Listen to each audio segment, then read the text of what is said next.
mãi rời nhau thắm thiết cho lòng đau.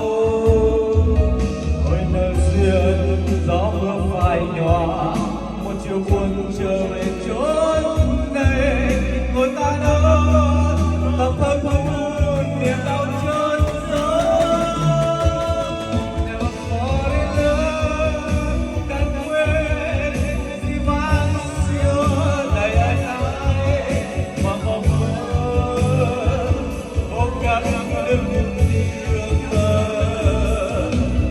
Ôi nợ duyên gió mưa phai nhòa, lắm còn hơn chỉ là chút tình nhớ.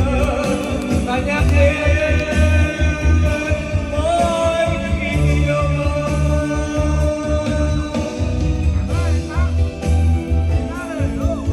lắm còn hơn chỉ là chút tình nhớ.